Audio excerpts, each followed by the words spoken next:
பட்டியல் வெளியேற்றத்தை ஏற்றுக்கொண்டு முன்னால் இருக்கிற நமக்கு அதை பற்றி முழுமையான புரிதல் இருக்கு, நமக்கு விளக்கம் தேவையில்லை.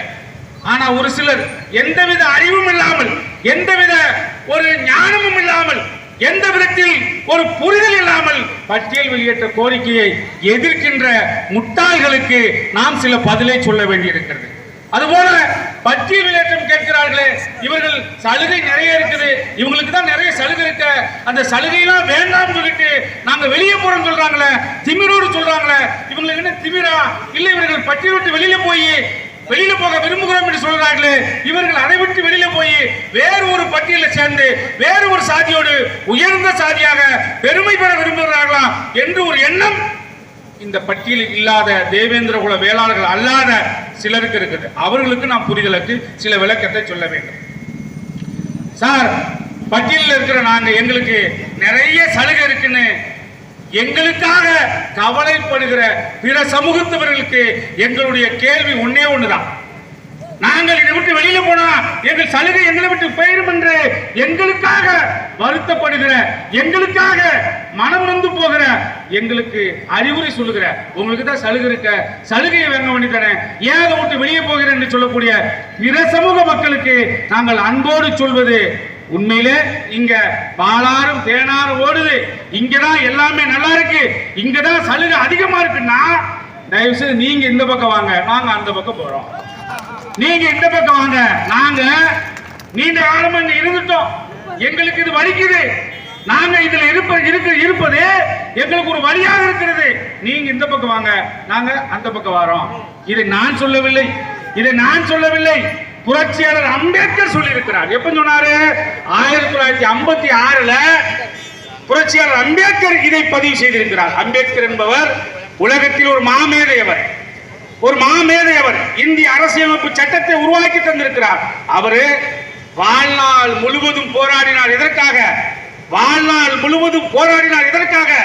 இங்கே ஒரு சமத்துவம் வர வேண்டும் என்பதற்காக, இந்த பாகுபாடு இருக்கக்கூடாது என்பதற்காக, மனிதன் உயர்ந்தவன் தாழ்ந்தவன் என்று பார்க்கிற நிலையை மாற்ற வேண்டும் என்பதற்காக போராடினார். ஒவ்வொன்றாக செய்து பார்க்கிறார். இவனுக்கு கல்வியை கொடுத்து விட்டால் இவனுக்கு சமத்துவம் வந்து விடுமா? இவனுக்கு அரசியல் அதிகாரத்தை பெற்று கொடுத்து விட்டால் சமத்துவம் வந்து விடுமா? இடஒதுக்கீடு கொடுத்து கல்வியை கொடுப்போம், முன்னுரிமை வாங்கி கொடுப்போம், சமத்துவம் வந்து விடுமா என்று தன் வாழ்நாள் முழுவதும் போராடினார். அப்படி போராடிய புரட்சியாளர் அம்பேத்கர் கூட, நான் பெற்றுக் கொடுத்த, நான் உருவாக்கி தந்த அரசியலமைப்பு சட்டம் கூட என்னை பாதுகாக்கவில்லை, எனக்கு சமத்துவத்தை இதுவரை தரவில்லை, நாங்கள் பெற்றுக் கொடுக்கிற இடஒதுக்கீடு, அரசியல் அதிகாரம் எங்களுக்கு அதை பெற்றுக் கொடுக்கவில்லை என்று கடைசியாக 1956 புரட்சியாளர் அம்பேத்கர் 5 லட்சம் மக்களோடு இந்து மதத்தை விட்டு வெளியேறி பௌத்தத்தை தழுவினார். பௌத்த மதத்துக்கு போனார். எதுக்கு போனார் அப்படின்னா, அப்ப போகும்போது இதே கேள்வி கேட்டாங்க. அவர் அன்னைக்கே பட்டியல் விட்டு வெளியேறி விட்டார்.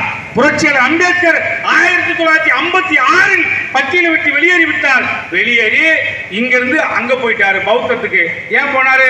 பௌத்தத்துல சகோதரத்துவம் இருக்குது, சமத்துவம் இருக்குது, நான் இந்த மக்களுக்கு எது வேண்டும் என்று விரும்புகிறேனோ அது அங்கே இருக்குது என்று போனார். அப்பவும் இதே கேள்வி கேட்டான், உங்களுக்கு சலுகை இருக்க, நீங்க பௌத்தத்துக்கு போயிட்டீங்கன்னா உங்களுக்கு சலுகை கிடைக்காதுன்னு சொன்னான். அன்னைக்கு இந்துவாக இருந்தால் தான் சலுகை உண்டு. இந்து மதத்தை விட்டு வெளியில போயிட்டோம்னா அவன் பட்டியல் விட்டு வெளியேறியதாக அர்த்தம். அவருக்கு என்ன இருக்காது? சலுகை இருக்காது.